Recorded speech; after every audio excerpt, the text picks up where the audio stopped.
Imaginez, vous allez un jour au travail comme d'habitude et puis vous rentrez chez vous le soir, et bien votre conjoint a disparu et avec votre conjoint, votre enfant aussi a disparu.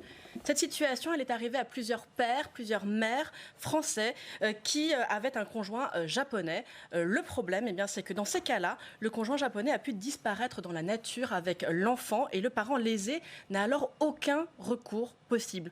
C'est un sujet très douloureux sur lequel les langues commencent à se délier. Il y a eu des témoignages de plus en plus de parents qui cherchent aujourd'hui désespérément à retrouver leur enfant. C'est le cas d'Emmanuel. Il est père d'une petite Claire qu'il n'a pas revue depuis 5 ans. Écoutez. Le Japon viole les droits des enfants tous les jours.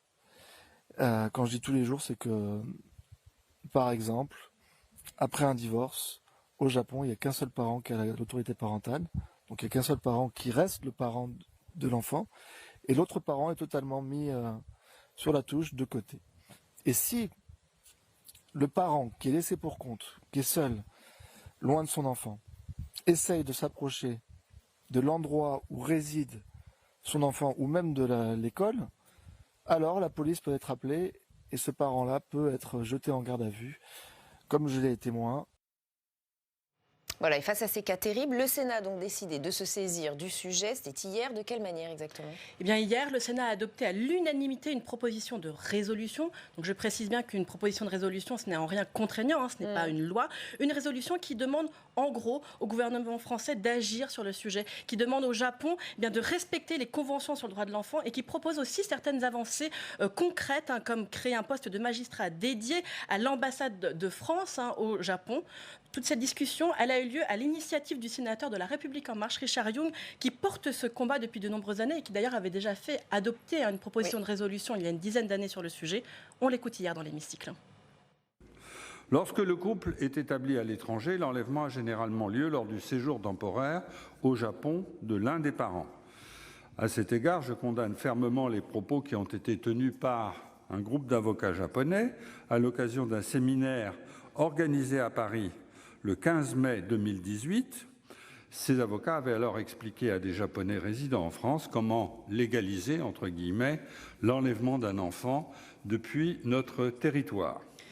Et oui, vous avez bien entendu, il s'est donc même tenu à Paris, le 15 mai 2018, un séminaire qui était co-organisé par le ministère des Affaires étrangères du Japon et la Fédération japonaise des associations du barreau, où l'on expliquait aux participants comment s'y prendre pour enlever son enfant et comment contourner la Convention de La Haye sur les droits de l'enfant. Je comprends pas, ça veut dire que le Japon ne respecte pas les conventions internationales sur le sujet ? Et oui.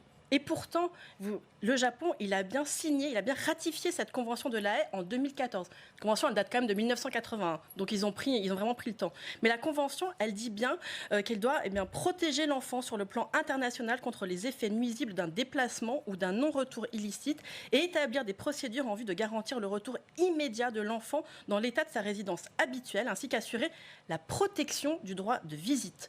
Mais tout cela, le problème, c'est que cela n'est pas rétroactif, cela n'est pas effectif, car la justice japonaise ne reconnaît tout simplement pas ces principes.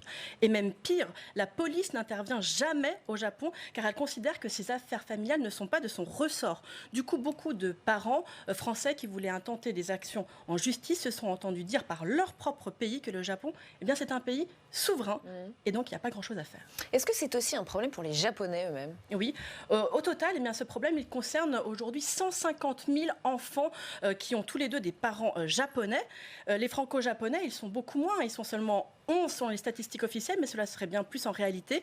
Et même si cette situation elle fait partie des mœurs japonaises, elle est normale là-bas, il y a de plus en plus de parents lésés qui montent des associations pour dénoncer cet état de fait. L'an dernier, il y a eu des évolutions positives dans la loi japonaise qui ont été bien accueillies d'ailleurs par ces associations, même si, il faut bien le préciser, le Japon n'autorise toujours ni le partage de l'autorité parentale, ni la garde alternée. Jérôme